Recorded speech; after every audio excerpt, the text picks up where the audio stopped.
आपका सारा फोकस भाई रिएक्टेंट पे होना चाहिए। किस पे होना चाहिए? रिएक्टेंट पे। और हम लोग एक चीज़ बहुत अच्छे से सीख चुके हैं अभी तक, रिएक्टेंट के लिए नेगेटिव साइन का इस्तेमाल कर रहे होते हैं। अब दूसरी चीज़ आपको पता होना कि चाहिए कि जब भी डायरेक्टली प्रोपोर्शनल के सिंबल हटाते हैं तो कांस्टेंट आता है। क्या आता है? कांस्टेंट। तो इस सिंबल को हटाया हम लोगों ने, एक कांस्टेंट आया जिसको हम लोग क्या बोल रहे होंगे? रेट कांस्टेंट कह रहे होते हैं, वेलोसिटी कांस्टेंट कह रहे होते हैं, या फिर स्पेसिफिक रेट कांस्टेंट के नाम से जानते हैं। ठीक है। अब यहाँ पर देखो सारी बातें ध्यान से समझो, बहुत अच्छे से मैंने लिख रखे हैं कि जो ये x और y लिख रखा है ना, ये x एंड y मे और may not equal to stoichiometric coefficient. जो यहाँ पर a स्मॉल b लिखा गया है ना, तो कई बार यहाँ पर ये चीज़ें आपस में मैच कर जाएंगी, तो हो सकता है ऐसा मैच कर जाए, बट x एंड y जो होती हैं वो एक्सपेरिमेंटली निकाली जाती हैं। तो याद रखना, एक्स एंड वाई कहाँ से आती है? एक्सपेरिमेंट से आती है। इसको बिल्कुल छापने का प्रयास बिल्कुल मत करना। अगर इसको जो आपने ये वाला लिख रखा है ना, rate is equal to k concentration of A की power x concentration of B की पावर वाई, इसको हम लोग बोलते हैं रेट लॉ, रेट इक्वेशंस के नाम से जानते हैं, जो कि एक्सपेरिमेंटली निकाली जाती है। यहाँ पर माइनस क्यों लगाया? क्योंकि देखो भाई ये रिएक्टेंट वाला पार्ट था, तो रिएक्टेंट के लिए हम लोग इस्तेमाल कर रहे होते हैं नेगेटिव साइन, इस वजह से क्या लिखा? डी आर अपॉन का D T, and this will be equal to k concentration of A की पावर एक्स और कंसेंट्रेशन ऑफ बी की पावर वाई। अब यहाँ पर मैंने आपको कुछ पी वाई क्यूज भी इंक्लूड कर रखे हैं। यहाँ पर पूछा गया है कि रेट कांस्टेंट की कुछ कैरेक्टरिस्टिक बता दो। एमसीक्यू वगैरह में सारे क्वेश्चन पूछे जाएंगे कि जो रेट कांस्टेंट होती है कंसंट्रेशन पे डिपेंड करती कि नहीं करती, तो आपको पता होना चाहिए डिपेंड नहीं करती है। जो के होती है डिपेंड करती है ऑर्डर ऑफ रिएक्शंस के बारे में। ऑर्डर ऑफ रिएक्शन को एन से दिखाते हैं, अभी हम लोग आगे बात कर रहे होते हैं भाई, ये बहुत इंपॉर्टेंट है ऑर्डर ऑफ रिएक्शंस। नेक्स्ट आता है जो के होती है वो इंक्रीज करती है with the increase of temperature. Temperature को इंक्रीज करोगे तो के की वैल्यू भी इंक्रीज कर जाएगी। चौथी चीज आती है कि के जो होता है डिपेंड करता है कैटलिस्ट पे। कैटलिस्ट क्या होते हैं? जो रिएक्शन की रेट को इंक्रीज कर रहे होते हैं। ठीक। अगर बात करूं ऑर्डर ऑफ रिएक्शंस के बारे में, तो ऑर्डर ऑफ रिएक्शंस भाई पेपर में हर साल एक क्वेश्चन आता है, तो प्लीज इसको स्किप मत करना। तो यहाँ पर अभी हम लोगों ने क्या समझा था कि ए और बी हमारे सामने दो रिएक्टेंट हैं, आपस में रिएक्शंस करते हैं, प्रोडक्ट की फॉर्मेशंस करते हैं। जैसा कि मैंने बार बार कहा है कि आपका सारा फोकस रिएक्टेंट वाले पार्ट पे होना चाहिए। किसी ने कहा कि इसकी रेट लॉ कैसे लिखोगे, तो रेट लॉ के लिए सिंपली लिखो रेट इज इक्वल टू के, जो भी रिएक्टेंट है उसकी कंसंट्रेशन लिखो ए की पावर एक्स बी की पावर वाई। तो रिएक्टेंट के कंसंट्रेशन के पावर का जो सम होता है उसे क्या कह रहे होते हैं हम लोग? Order of reactions. तो ऑर्डर ऑफ रिएक्शंस क्या होती है? रिएक्टेंट के कंसंट्रेशंस के पावर का जो सम होता है उसे हम लोग क्या बोल रहे होते हैं? ऑर्डर ऑफ रिएक्शंस बोल रहे होते हैं, जिसको हम लोग एन से रिप्रेजेंट करते हैं। जो वैल्यू ऑफ एन होता है वो अगर हमारा जीरो होगा तो उसे हम लोग जीरो ऑर्डर ऑफ रिएक्शंस कह रहे होंगे। अगर एन इक्वल टू 1 होगा तो फर्स्ट ऑर्डर रिएक्शंस कह रहे होंगे। अगर 2 होगा तो हम लोग क्या बोल रहे होंगे? सेकेंड ऑर्डर रिएक्शंस कह रहे होंगे। ये हमारा एन की वैल्यू 1/4 वगैरह भी आ सकता है, तो हम कहेंगे 1/4 ऑर्डर रिएक्शंस कह रहे होंगे। किसी ने कहा कि यार एन इक्वल टू 3/4 भी आ सकता है, तो इसे क्या बोल रहे होंगे? 3/4 ऑर्डर रिएक्शंस बोल रहे होंगे। बट हमारा जो सारा चर्चा होगा इन तीनों के बारे में ही होगा, इस वजह से मेनली मैंने इनके बारे में ही आपको बताया है। ठीक है। अब यहाँ पर मैंने एक इंपॉर्टेंट बात लिख रखी, ये कभी मत भूलना। क्या नहीं भूलना है भाई? कि जब भी हमें क्वेश्चन में रेट लॉ एक्सप्रेशन गिवन होगा तो हम लोग ऑर्डर हमेशा रेट लॉ एक्सप्रेशन से ही निकालेंगे। जो भी मैंने अभी बोला है उसी बात को यहाँ पर लिख लो। आपके पेपर में ना भाई ऑर्डर और मॉलिक्यूलरिटी के डिफरेंस पूछता है, तो इस वजह से मैंने सारे क्वेश्चन को पॉइंट वाइज कर रखा है ताकि आप डिफरेंस भी ऐसे ही लिख सको। तो आपको देखो मैंने यहाँ बता रखा ऑर्डर ऑफ रिएक्शन में भी एनीथिंग। एनीथिंग का मतलब भाई एक्सपेरिमेंट डेटा होती है ना। ऑर्डर हम लोग एक्सपेरिमेंटली निकालते हैं, तो एक्सपेरिमेंटल वैल्यू तो कुछ भी आ सकती है ना। तो यहाँ पर मैंने लिख रखा है नेगेटिव भी हो सकती है, जीरो भी हो सकती है, पॉजिटिव भी हो सकती है, फ्रैक्शनल वगैरह कुछ भी हो सकती है, ध्यान रखना।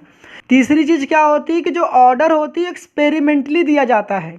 जो हम लोग ऑर्डर निकालते हैं ना किसी रिएक्शंस की, वो एलिमेंट्री रिएक्शंस और कॉम्प्लेक्स रिएक्शन दोनों के लिए अप्लीकेबल होती है। ऑर्डर के लिए आप शॉर्ट ट्रिक क्या बोलोगे? Chief executive officer PN sir.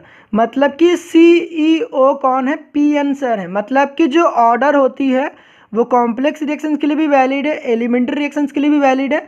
Order zero भी आ सकता है, तो ओ फॉर ऑर्डर और यहाँ पर जीरो। उस तरीके जो ऑर्डर होती है मैं पॉजिटिव भी हो सकते हैं, नेगेटिव भी हो सकती है, फ्रैक्शनल भी हो सकता है, सब कुछ हो सकता है भाई, कोई दिक्कत वाली बात ही नहीं है। Now the most important question as per your examination जो हो सकता है वो मॉलिक्यूलैरिटी की हो सकती है। डेफिनेशन पूछता है तो मॉलिक्यूलैरिटी क्या होती है? मॉलिक्यूलैरिटी किसी भी सिंगल स्टेप रिएक्शंस के लिए होती है। ध्यान रखना मॉलिक्यूलैरिटी की डिफिनेशंस क्या है कि कितने नंबर ऑफ रिएक्टेंट जो होते हैं इफेक्टिवली कोलाइड कर रहे होते हैं और सही में प्रोडक्ट की फॉर्मेशंस कर रहे होते हैं, उससे हम कहते हैं मॉलिक्यूलैरिटी। मतलब कि जितने लोग कायदे में आपस में कोलाइड करेंगे उतने ही लोग प्रोडक्ट की फॉर्मेशंस करेंगे। जो लोग इफेक्टिवली कोलाइड ही नहीं करेंगे, दैट मीन्स टकराएंगे ही नहीं, उससे हम प्रोडक्ट की फॉर्मेशंस वो नहीं करते हैं। जैसे कि यहाँ पर देखो मैंने 5 रिएक्टेंट के मॉलिक्यूल लिए, ये 3 मॉलिक्यूल ही आपस में टकराए और प्रोडक्ट की फॉर्मेशंस हो गई। दैट मीन्स ये 5 आदमी आपस में लड़ाई कर रहे थे, 3 आदमी मर गए। तो जो आदमी मर गए ना, दैट मीन्स कि उनकी क्या मॉलिक्यूलैरिटी कितनी हो गई? 3। क्योंकि तो हमेशा से मैंने कहा कि आपका सारा फोकस रिएक्टेंट वाले तरफ होना चाहिए। मॉलिक्यूलैरिटी के लिए भाई एक्सपेरिमेंटल डेटा वेटा की जरूरत नहीं है, थ्योरेटिकल कॉन्सेप्ट। तो क्या काम कर रखा है, इसके आगे देखो 1 लिखा गया है ना, तो यहाँ पर देखो 1 लिखा गया तो इसकी मॉलिक्यूलैरिटी कितनी हो जाएगी? 1। यहाँ पर देखो 2 लिखा गया तो इसकी मॉलिक्यूलैरिटी कितनी हो जाएगी? 2। यहाँ पर देखो 2 लिखा गया, यहाँ पर 1 लिखा गया तो इसकी मॉलिक्यूलैरिटी कितनी हो जाएगी? 3। 3 कैसे आया? 2 + 1 करने से आया। ठीक है, अगर मैं कहता हूँ कि 4HBr + O2, यहाँ पर 1 लिखा हुआ है तो दैट मीन्स कितना हुआ? इसकी मॉलिक्यूलैरिटी अगर आपने 5 बता दी तो भाई साहब ये गलत। क्या हो जाएगा? गलत। सावधान हो जाना, इसकी मॉलिक्यूलैरिटी जो एक्चुअल में मॉलिक्यूलैरिटी कितनी है? 2 है। अब यहाँ पर देखो एक प्यारी सी बात लिख रखी, मॉलिक्यूलैरिटी जो होती किसी भी रिएक्शंस की ऑलवेज या तो 1 होगी, या तो 2 होगी, या तो 3 होगी। 1.1 भी नहीं हो सकती, 2.1 भी नहीं हो सकती, 4 भी नहीं हो सकती। क्योंकि थियोरेटिकली ऐसा कहा जाता है ना कि जो मॉलिक्यूल कोलाइड करते हैं उनकी 3 से ज़्यादा कोलाइड करने की प्रोबेबिलिटी होती ही नहीं है। तो इस वजह से 1, 2 और 3 ही हमारी मॉलिक्यूलैरिटी सिर्फ हो सकती है, जो कि आपको पता है एक पॉजिटिव नंबर है, तो दैट मीन्स मॉलिक्यूलैरिटी ऑलवेज पॉजिटिव ही होती है। नेक्स्ट आता है कि it is given by balance chemical reactions. जो मॉलिक्यूलैरिटी होती है ना, वो देखो बैलेंस केमिकल इक्वेशन थी कि नहीं? बिल्कुल थी। तो इस वजह से जो मॉलिक्यूलैरिटी होती है वो बैलेंस केमिकल इक्वेशन से दी जाती है। और यहाँ पर हम लोगों ने करा भी 3, कैसे आया था बताओ? By sum of coefficient of all the reactant. जो भी रिएक्टेंट थे उस कोएफिशिएंट को हम लोगों ने जोड़ दिया है, तो इस वजह से ये लिखा हुआ है। नेक्स्ट आता है it is only applicable for elementary reaction. जो सिंगल स्टेप्स में रिएक्शंस हो रही होती हैं उसमें ही सिर्फ इस्तेमाल करा जाता है मॉलिक्यूलैरिटी। मैंने बार बार कहा था ऑर्डर भाई कॉम्प्लेक्स रिएक्शन और मॉलिक्यूलैरिटी दोनों के लिए होती है, मगर जो मॉलिक्यूलैरिटी होती है सिर्फ एलिमेंट्री रिएक्शंस के लिए होती है। अब आपके सामने नेक्स्ट जो क्वेश्चन आता है वो रेट कांस्टेंट की यूनिट पर बेस्ड आता है। ऐसा कोई साल नहीं हुआ जिस बार आपको रेट कांस्टेंट की यूनिट पर बेस्ड क्वेश्चन ना पूछा गया हो। ये आपके सामने एक फॉर्मूला लिखा हुआ है, इसको तो आप देख ही लो। मोल की पावर 1 - 1, लीटर की पावर n-1, सेकंड की पावर -1। जैसे कि किसी ने पूछा कि 0 ऑर्डर रिएक्शंस के लिए रेट कांस्टेंट की यूनिट क्या होगी, तो 0 ऑर्डर के लिए n की वैल्यू 0 होती है, तो जहां पर n होता है वहां पर 0 पुट कर दो, तो 1 - का 0 क्या होता है भाई? 1 होता है, तो मोल की पावर 1 हो जाएगी। n की जगह पर 0 पुट करोगे तो 0 - 1 क्या होता है? -1 होता है, तो लीटर की पावर -1 हो जाएगी, सेकंड की पावर -1 तो एज इट इज रहेगा। तो 0 ऑर्डर के लिए जो यूनिट ऑफ k होती है वो मोल, लीटर की पावर -1, सेकंड की पावर -1 होती है। प्लीज़ ये सारे ही यूनिट याद कर लेना कि 0 ऑर्डर के लिए जो रेट कांस्टेंट होता है ना वो मोल, लीटर की पावर -1, सेकंड की पावर -1 होता है। दूसरी चीज़ आती है कि जो रेट होता है वो इक्वल होता है के रिएक्टेंट की कंसंट्रेशन की पावर 0। दैट मीन्स क्या हुआ कि जो रेट होती है रिएक्टेंट की कंसंट्रेशन पे डिपेंड नहीं करती है, इस वजह से लिखा गया है रिएक्टेंट की कंसंट्रेशन की पावर 0। तो यहाँ पर आपसे पेपर में जब पूछे कि 0 ऑर्डर को डिफाइन करो तो आप लिख देना कि 0 ऑर्डर रिएक्शंस ऐसी रिएक्शंस होती हैं जो कि रिएक्टेंट की कंसंट्रेशन पे डिपेंड नहीं करती हैं। तीसरा आपके सामने जो के का रेट कांस्टेंट का जो जीरो ऑर्डर का फॉर्मूला होता है ना, वो ये होता है कि आर नॉट माइनस का आर अपॉन का टी। आर नॉट क्या इनिशियल कंसंट्रेशन होता है और आर क्या होता है फाइनल कंसंट्रेशन होता है, टी तो टाइम होता है। चौथी चीज़ आपसे इसमें पूछा जाता है कि जीरो ऑर्डर रिएक्शंस के लिए जो हाफ लाइफ टाइम होता है वो क्या होता है, तो आर नॉट अपॉन का 2K होता है। तो आर नॉट क्या है कि इनिशियल कंसंट्रेशन, 2 तो पता ही कांस्टेंट है, के क्या है रेट कांस्टेंट होता है। तो ये हाफ लाइफ टाइम है भाई, इसके फॉर्मूलेस वगैरह अच्छे से रिमेंबर कर लेना, यूनिट तो भाई हद से ज़्यादा इंपॉर्टेंट है। नेक्स्ट आपसे पूछता है ना कि जीरो ऑर्डर रिएक्शंस की एग्जांपल बता दो, एमसीक्यू वगैरह में भी पूछा जा सकता है और आपसे जब भी डेफिनेशन पूछेगा तो आप तो भाई एग्जांपल तो लिख कर जरूर आओगे कि यहाँ पर क्या लिखा है कि all photochemical reactions are always zero order reaction. जितने भी सनलाइट के प्रेजेंस में रिएक्शन हो रही होंगी ना, वो सारी क्या होती हैं जीरो ऑर्डर रिएक्शंस होती हैं। H2 और Cl2 रिएक्शंस करिए सनलाइट के प्रेजेंस में, क्या बना 2HCl। तो यहाँ पर देखो जो रेट लॉ एक्सप्रेशन लिखोगे इसका ना, तो रेट इक्वल टू के H2 की कंसंट्रेशन Cl2 कंसंट्रेशन, क्योंकि एक जीरो ऑर्डर रिएक्शंस है तो यहाँ पर इसको खोपड़ी पर जीरो लिखना मत भूलना, ठीक है। क्या लिखोगे जीरो, इसका मतलब कि जो रेट होता है उसका रिएक्टेंट की कंसंट्रेशन पे डिपेंड नहीं कर रहा है, दैट इज वाई हम लोग खोपड़ी पर क्या लिख रहे हैं जीरो। उस तरीके से अगर अमोनिया जो होता है रिएक्शंस कर रहा होता है तो बनाता है N2 + 3H2, ये भी एक जीरो ऑर्डर की रिएक्शंस है। सबसे ज़्यादा इंपॉर्टेंट भाई ऊपर वाला जो मैंने लिख रखे H2 + Cl2 गिव्स 2HCl। इसका रेट लॉ एक्सप्रेशन गलत मत करना भाई, रेट इक्वल टू के लिखो, जो भी रिएक्टेंट थे उसके कंसंट्रेशन की पावर में जीरो लिखना मत भूलना। जीरो ऑर्डर रिएक्शंस के बाद जो आती है हमारे सामने वो आता है फर्स्ट ऑर्डर रिएक्शन, जिसमें भाई पेपर में क्वेश्चन भर भर के पूछा गया है फर्स्ट ऑर्डर से। अगर इस फॉर्मूले में एन की जगह पर 1 पुट करोगे तो आपको पता है 1 - 1 जीरो हो जाएगा, दैट मीन्स मोल की पावर जीरो पूरी गायब हो गई, यहाँ भी हो जाएगी गायब, तो सिर्फ बचता ही क्या है सेकेंड की पावर -1। तो भाई फर्स्ट ऑर्डर रिएक्शंस के लिए जो यूनिट ऑफ जो के होता है वो सेकेंड की पावर -1 होता है। रेट इज इक्वल टू क्या होता है के टाइम्स रिएक्टेंट की कंसंट्रेशन की पावर 1 होती है। कितनी होती है 1। 1 क्यों लिखा, क्योंकि यहाँ पर फर्स्ट ऑर्डर थी इसीलिए पावर में कितना लिखा 1। तो ये है रेट लॉ एक्सप्रेशन। फिर तीसरी चीज़ जो होती है वो रेट कांस्टेंट का जो फॉर्मूला होता है फर्स्ट ऑर्डर के लिए क्या होता है 2.303 अपॉन का टी लॉग ए अपॉन का a - x। ए क्या है भाई यहाँ पर इनिशियल कंसंट्रेशन ऑफ रिएक्टेंट की है, यहाँ पर ए क्या है इनिशियल कंसंट्रेशन ऑफ रिएक्टेंट है। ए जो होता है हमेशा कितना होता है 100 होता है। न्यूमेरिकल से भी आगे कर रहे होंगे तो आपको सब कुछ समझ में आएगा भाई, सब कुछ आसानी समझा रखा है। कई बार हो सकता है एमसीक्यू वगैरह में ना आपको फॉर्मूले में ना, तो यहाँ पर जो a अपॉन a - x याद करके जा रहे होगे वहाँ पर हो सकता है आर नॉट अपॉन का आर भी लिखा मिल सकता है, तो घबराना मत, यही फॉर्मूला ऐसे भी आपको एमसीक्यू वगैरह में लिखा मिल सकता है। नेक्स्ट आता है कि फर्स्ट ऑर्डर रिएक्शंस के लिए हाफ लाइफ टाइम क्या होता है या फिर हाफ लाइफ पीरियड क्या होता है, तो ये होता है 0.693 अपॉन के। इन सब की डेरिवेशन वगैरह मत करने लग जाना, जितना मैंने बताया है कायदे में सिर्फ इतना करके जाना, ऐसा हो ही नहीं सकता कि आप भाई साहब इसको अच्छा ना करके हो, ठीक। अब इसके एग्जाम्पल भी आपको याद तो 1-2 करने ही पड़ जाएंगे कि अगर फर्स्ट ऑर्डर की बात कर रहे होंगे तो 2 मोल आपके हाइड्रोजन पेरोक्साइड के डिकम्पोज हो जाते हैं 2H2O + O2। यहाँ पर जो रेट लॉ लिख रहे होते के H2O की पावर 1, देखो यहाँ पर 2 था ना, हम लोगों ने खोपड़ी पर 2 लिखा क्या ना, बिल्कुल नहीं लिखा। तो आपको ये पता है ना जो ये 1 और 2 आते भी है ना ये रिएक्शंस में, रेट लॉ एक्सप्रेशन में जो ये 1 आया है ना ये एक्सपेरिमेंटल डेटा है, हम लोगों ने अपने मन से नहीं लिखे हैं।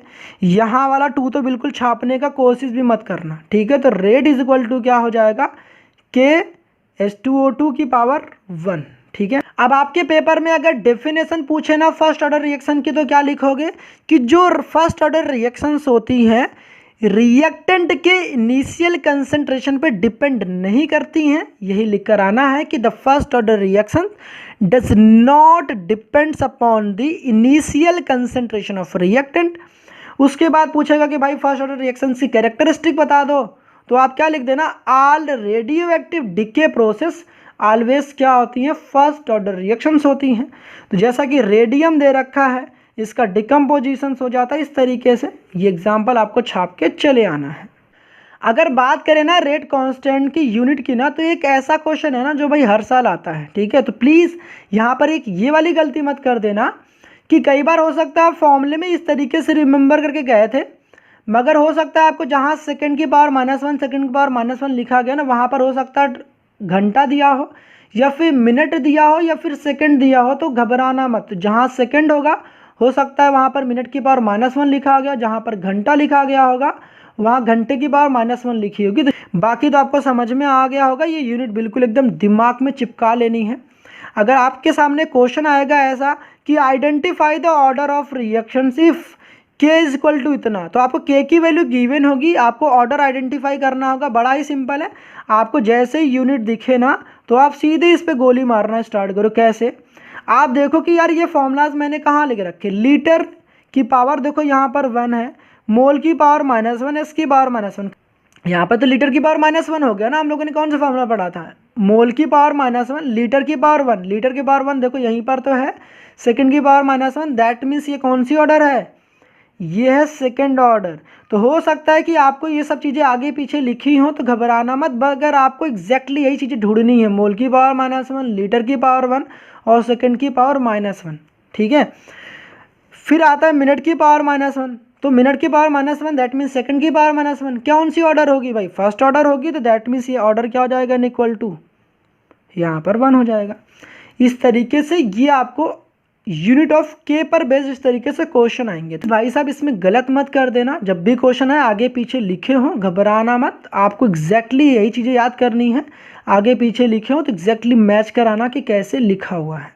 आता है स्यूडो फर्स्ट ऑर्डर रिएक्शंस क्या होती हैं। जिस प्रकार से कुछ लोग गरीब होते नहीं हैं, गरीब होने का ढोंग रचते हैं, उसी प्रकार से स्यूडो ऑर्डर रिएक्शन की डेफिनेशन भी है। कुछ रिएक्शनें जो होती है फर्स्ट ऑर्डर की होती तो नहीं है, मगर they behaves as a first order reactions. तो यहाँ पर वही लिखा गया है, pseudo first order reaction is not first order but behaves as a first order, उसे हम क्या बोलते हैं, स्यूडो फर्स्ट ऑर्डर रिएक्शन। अगर हम लोग एस्टर की हाइड्रोलिसिस कर देना, वाटर को एक्सेस में ले ले, तो यहाँ पर हमें क्या मिलता है, कार्बोक्सिलिक एसिड और एथिल अल्कोहल। आपने ऑर्गेनिक में भी पढ़ रखे होंगे, मैंने बताए थे यहाँ पर कि एस्टर की हाइड्रोलिसिस किस तरीके से करी जाती है। याद रखने वाली बात यहाँ पर ये है, किस पे डिपेंड करता है स्यूडो फर्स्ट ऑर्डर रिएक्शंस, जो स्मॉल अमाउंट में हम लोग रिएक्टेंट ले रहे होते उस पर डिपेंड करता था। हो सकता है एमसीक्यू वगैरह में पूछ ले कि pseudo first order reactions small amount of reactant पे डिपेंड कर रही होती है कि एक्सेस अमाउंट ऑफ रिएक्टेंट पे, तो बिल्कुल एक्सेस वाले बिल्कुल डिपेंड नहीं कर रही है। अगर उसी तरीके से हाइड्रोलिसिस कर दे सुक्रोज की, दैट मीन्स शुगर की, जिसको सुक्रोज का फॉर्मूला क्या है, C12H22O11। वाटर को यहाँ भी हम लोगों ने एक्सेस में ले रखा है, ग्लूकोज एंड फ्रक्टोज बन रहे होते हैं। यहाँ पर अगर किसी ने कहा कि इसका रेट लॉ एक्सप्रेशन लिखो, तो क्या लिखते हैं कि C12H22O11, यहाँ पर H2O। तो जैसा कि मैंने कहा कि जो स्यूडो फर्स्ट ऑर्डर रिएक्शंस होती है, जो चीज़ हम लोग एक्सेस में ले रहे होते हैं उसकी कंसेंट्रेशन पे डिपेंड नहीं कर रहा होता, इसको यहाँ से गायब कर देंगे। नेक्स्ट डेफिनेशन हमारे सामने आता है अरेनियस इक्वेशंस की। तो अरेनियस इक्वेशन भाई साहब कुछ है वह नहीं, ये सिंपली क्या करते हैं, रेट कांस्टेंट और टेम्परेचर के बीच में हमें रिलेशन देते हैं। तो आपके सामने फॉर्मूला लिखा हुआ है K इक्वल टू ए ई की पावर माइनस का ई ए अपॉन का आर टी। ई ए क्या है भाई साहब, ये एक्टिवेशन एनर्जी है, और कैपिटल ए क्या है, प्री एक्सपोनेंशियल फैक्टर या फ्रीक्वेंसी फैक्टर, या फिर इसी को अरेनियस फैक्टर के नाम से भी जानते हैं। ये वाला फॉर्मूला भाई सुपर डुपर इंपॉर्टेंट है, तो इसका न्यूमेरिकल अभी आगे हम लोग लगा रहे होंगे, इसको याद कर लेना। Log K2 upon K1 is equal to E upon का 2.303 आर T2 माइनस का T1 अपॉन का T2 इंटू T1। K1 क्या है, रेट कांस्टेंट है, टेम्परेचर T1, टेम्परेचर T1 पर जो रेट कांस्टेंट है वो K1 है, टेम्परेचर T2 पे जो रेट कांस्टेंट है वो K2 है, जो R होता है वो गैस कांस्टेंट होता है, जिसकी वैल्यू कितनी होती है 8.314 joule mole inverse kilo inverse होती है। जब भी क्वेश्चन में हम लोग यहाँ पर सॉल्व कर रहे होंगे ना, R की वैल्यू तो आपको पता है, इसको इतना रखेंगे, सॉल्व वगैरह नहीं करेंगे। 2.303 R को हम लोग डायरेक्टली क्या लिख लेंगे, 19.15 लिख रहे होंगे क्वेश्चन में।